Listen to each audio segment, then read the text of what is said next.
Wajah-wajah lelah menahan sakit, balita yang menangis tak henti, hingga lansia yang terpaksa terkulai lemas di lantai selasar rumah sakit. Menjadi pemandangan pilu yang kini mungkin dianggap lazim di RSUD Raja Ahmad Tabib Provinsi Kepulauan Riau. Setiap harinya, rumah sakit rujukan utama ini terkepung oleh ratusan pasien yang berebut secercah harapan kesembuhan, terjebak dalam pusaran antrean yang seolah tiada putusnya. Ruang tunggu poliklinik tak ubahnya seperti pasar yang sesak. Bau obat bercampur peluh ratusan manusia yang berdesakan di ruang sempit. Kapasitas ruang tunggu telah lama menyerah menghadapi serbuan pasien yang tembus ratusan orang di setiap poliklinik perharinya. Pintu pendaftaran belum juga dibuka, namun selasar rumah sakit sudah disesaki oleh warga yang datang menembus kegelapan subuh. Mereka mempertaruhkan segalanya demi mendapatkan nomor antrian awal, sebuah kepingan kertas yang menentukan apakah mereka akan dilayani hari ini atau harus kembali menahan sakit keesokan harinya. Situasi di dalam ruang poli tak kalah genting. Para tenaga medis bekerja dalam tekanan tinggi, terus berpacu dengan waktu untuk melayani lautan manusia yang seolah tak kunjung surut. Setiap detik sangat berharga, namun sistem dan kapasitas yang ada saat ini tampaknya tak berdaya menampung beban volume pasien yang kian tak terkendali.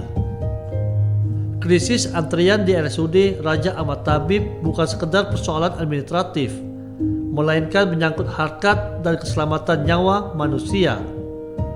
Di tengah sesaknya selasar yang seolah tanpa kepastian, secercah asa kini mulai dirancang. Menjawab jeritan dan tumpukan pasien yang kian tak terbendung, pihak manajemen RSUD Raja Ahmad Tabib menyiapkan langkah besar untuk mengurai benang kusut pelayanan. Sebuah gedung 6 lantai khusus poliklinik siap dibangun demi memperluas ruang gerak, menambah fasilitas penunjang, dan memangkas masa tunggu pasien.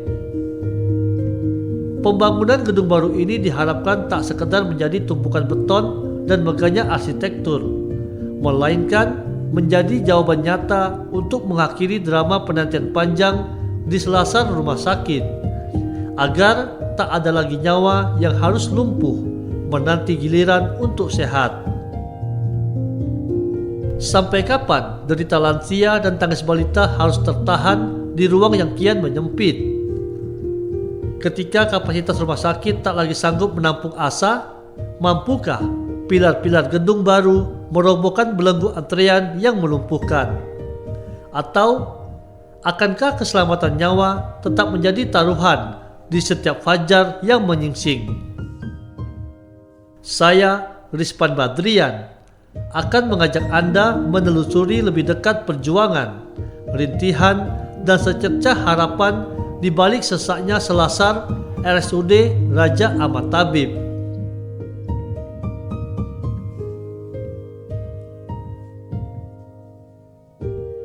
Setiap pagi RSUD Raja Ahmad Tabib harus menghadapi ujian berat sebagai rumah sakit rujukan utama antar kabupaten dan kota di Kepulauan Riau. Lonjakan pasien rawat jalan tak lagi terbendung. Tingginya kepercayaan masyarakat memicu dilema kenyamanan.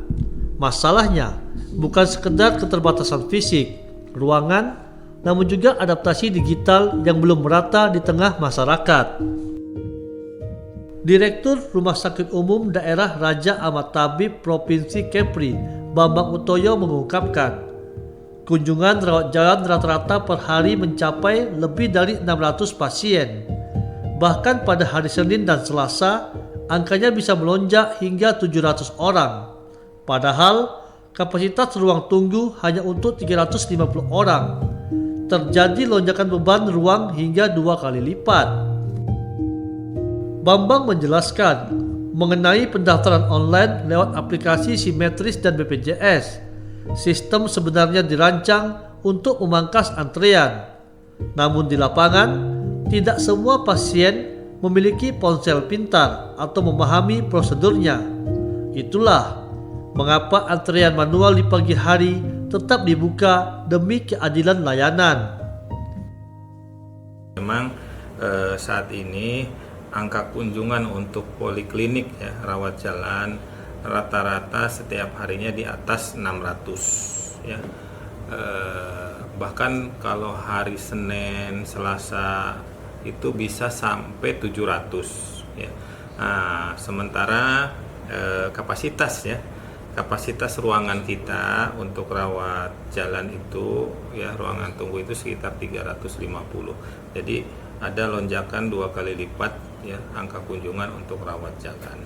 Makanya kita buka juga untuk memberikan kesempatan kepada masyarakat yang tidak memiliki alat komunikasi, tidak memiliki HP atau apa, sehingga kita buka untuk di manual ya. Jadi pagi-pagi sudah antri, padahal manual itu sebenarnya ya dengan simetris itu ya, dengan aplikasi tersebut menghindari antrian. Di situ udah terlihat jadwalnya, misalkan dokter A urutan ke berapa itu sudah muncul di sana perkiraannya jam berapa.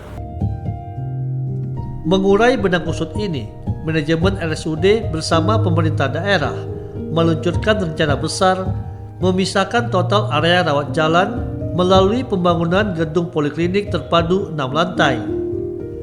Pihak rumah sakit mengusulkan pemisahan poliklinik rawat jalan dan rawat inap. Usulan ini pun langsung direspon sangat baik oleh Gubernur Provinsi Kepulauan Riau Ansar Ahmad. Rencananya akan dibangun gedung 6 lantai dengan sekitar 60 ruang poli baru. Sistemnya mengacu pada standar Kementerian Kesehatan dan Rumah Sakit Pendidikan, di mana setiap lantai akan menjadi satu unit departemen terpadu, tidak lagi terpencar. Sambil menunggu gedung baru selesai, pelayanan tetap berjalan. Antisipasi jangka pendek rumah sakit saat terjadi lonjakan adalah dengan terus menambah kapasitas kursi tunggu di selasar, agar tidak ada lagi pasien yang terpaksa berdiri. Bambang menegaskan, sebagai rumah sakit rujukan tipe utama, pihaknya tidak hanya membangun fisik, tapi juga menyiapkan sumber daya manusia, khususnya perawat dan dokter. Tahun ini, para dokter subspesialis mulai dari bedah onkologi, saraf, hingga kanker anak dan dewasa mulai kembali bertugas.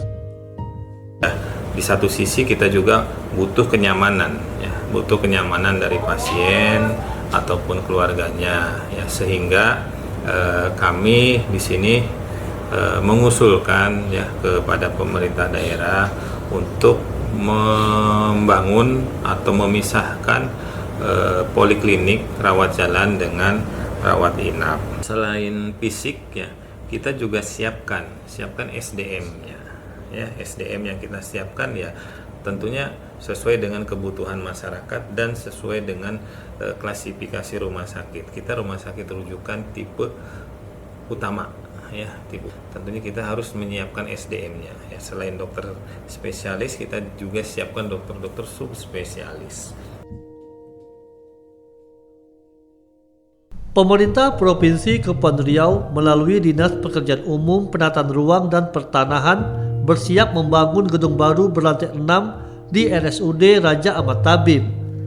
Proyek megah ini ditargetkan menjadi solusi konkret dalam memberikan kemudahan, kecepatan, dan kenyamanan layanan kesehatan bagi masyarakat. Kepala Dinas PUPP Provinsi Kepri Rodi Yantari mengungkapkan, proyek dengan skema tahun jamak multi-years ini menelan anggaran sekitar 110 miliar rupiah yang bersumber dari dana pinjaman. Saat ini, berkas proyek sedang dalam proses peninjauan harga perkiraan sendiri atau HPS oleh Badan Pengawasan Keuangan dan Pembangunan BPKP. Rodi menegaskan, pembangunan ini merupakan upaya nyata pemerintah dalam memberikan kemudahan akses dan layanan kesehatan yang lebih layak bagi pasien rawat jalan. Pihaknya menargetkan proses lelang dimulai pada minggu ketiga atau keempat Juli dengan target pendandatanganan kontrak pada awal September 2026. untuk pembangunan RUSP ya, gedung 6 lantai itu anggarannya pagu anggaran lebih kurang 110 miliar. Anggaran tersebut berasal dari dana pinjaman juga ya. Saat ini dalam proses review HPS dengan BPKP yang merupakan salah satu persyaratan administrasi kita dalam tahap sebelum kita berproses lelang. Jadi kami targetkan di minggu ketiga bulan Juli, insya Allah ya, proses lelangnya kita mulai. Jadi yang kita rencanakan itu nantinya ada 6 lantai. Jadi kalau untuk luasan seluruhnya itu lebih kurang 10.380 meter persegi. Jadi per lantainya itu ada lebih kurang 1.728 meter persegi. Rodi pun menjelaskan, gedung dengan total luas bangunan mencapai 10.380 meter persegi tersebut dirancang untuk mengurai kepadatan layanan kesehatan, di mana setiap lantainya akan memiliki luas sekitar 1.728 meter persegi dengan pembagian fungsi yang spesifik. Lantai 1 hingga lantai 3 akan difungsikan khusus sebagai pusat pelayanan rawat jalan terpadu yang menampung 58 poliklinik. Beberapa di antaranya meliputi poli bedah, poli jantung, poli anak, poli jiwa, poli gigi, poli paru, hingga poli THT. Sementara itu, lantai 4 dan 5 akan digunakan untuk pusat perkantoran manajemen rumah sakit. Adapun lantai 6 akan dilengkapi dengan fasilitas aula serta area coffee shop sebagai tempat peristirahatan bagi pasien maupun keluarga yang mengantar. Pembangunan fisik gedung yang dimulai dari nol ini diproyeksikan memakan waktu pelaksanaan selama 16 bulan, di mana pengerjaan akan berjalan secara multi-years dari September tahun ini hingga akhir tahun depan. Pihaknya optimistis seluruh proyek ini dapat rampung 100% pada akhir Desember 2027 mendatang. Jadi lantai 1 dan lantai 3 itu nantinya ada rencana untuk poli ya. Kita rencanakan ada 58 poli di sana. Yang salah satunya ada poli bedah, poli jantung, kemudian ada poli anak, ada poli jiwa, ada poli gigi, ada poli paru, THT dan lain sebagainya. Jadi ada beberapa poli nantinya di 1 sampai lantai ketiga. Kemudian nanti di lantai 4 dan lantai 5 itu kita rencanakan untuk perkantorannya. Jadi di situ ruangan perkantoran. Nah untuk lantai 6 ini nanti ada aula dan coffee shop. Jadi nanti ya masyarakat yang sedang berobat ya bisa beristirahat atau apa di lantai 6. Seperti itu kita rencanakan. Jadi ini kegiatan multi years memang kita rencanakan karena bukan 1 tahun anggaran karena pekerjaannya dari nol ya. Jadi kita rencanakan lebih kurang 16 bulan. Jadi di awal tahun di pertengahan tahun ini kita terkontrak sampai nantinya kita rencanakan di akhir tahun 2027. Jadi ada lebih kurang 15 sampai 16 bulan masa pelaksanaannya nanti.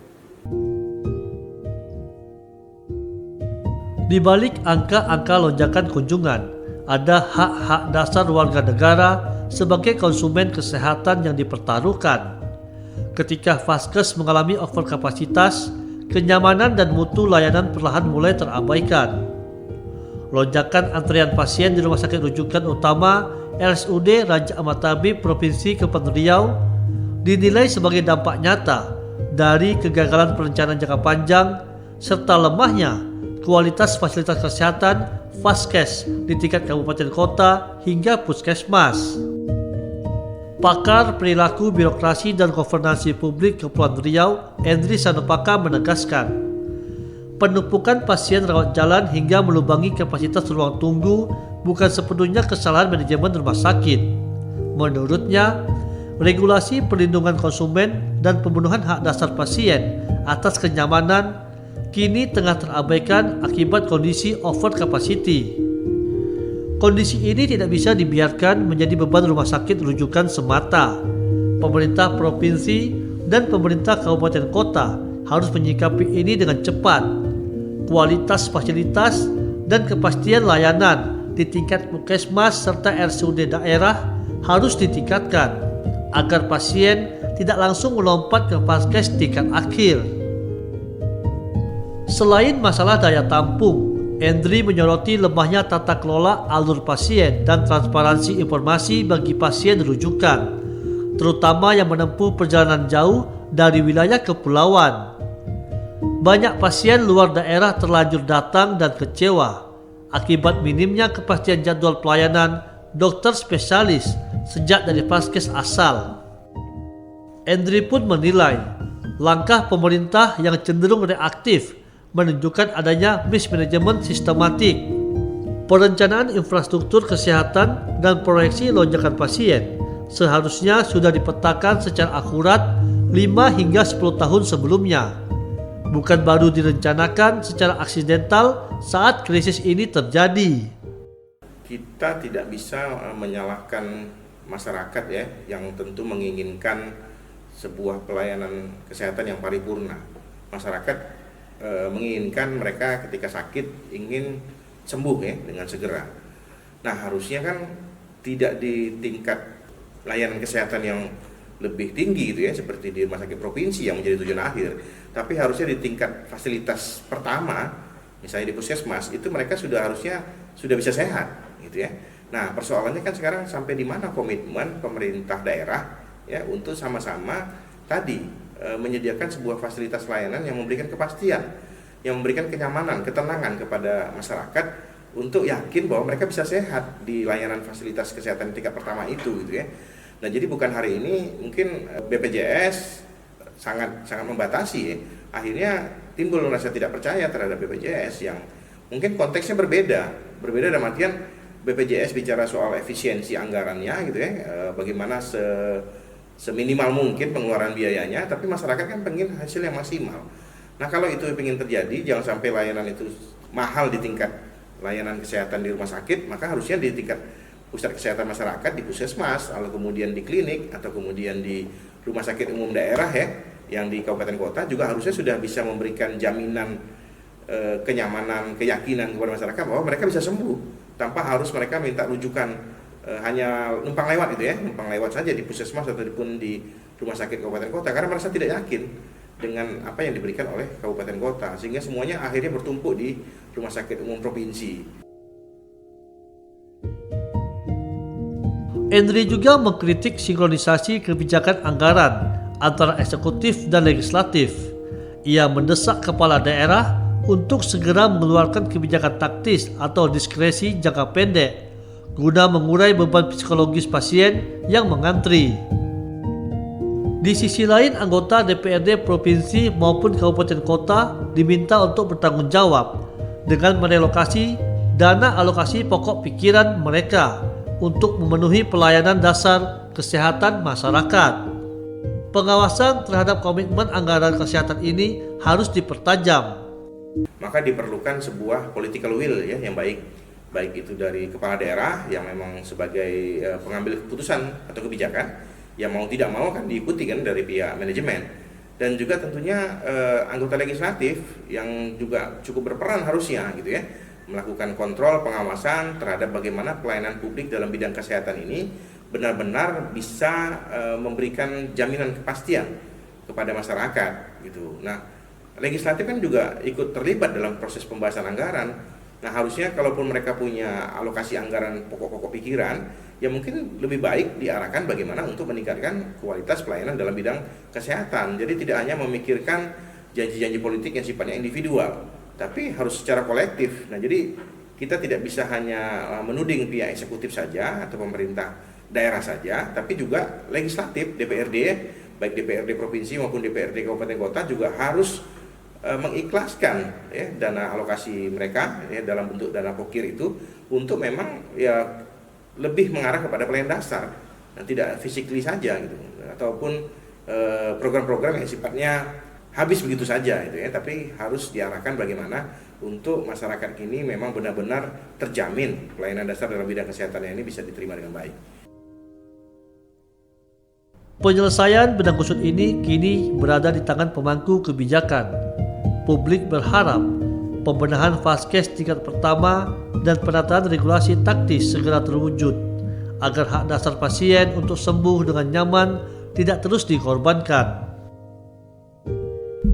Melalui evaluasi menyeluruh pada sistem rujukan berjenjang dan penguatan tindakan preventif di hulu hingga ke hilir, beban psikologis serta drama antrian panjang pasien di vaskes rujukan utama Kepri diharapkan dapat segera terurai. Saya, Rizpan Badrian melaporkan, RRI terus mengudara untuk Indonesia.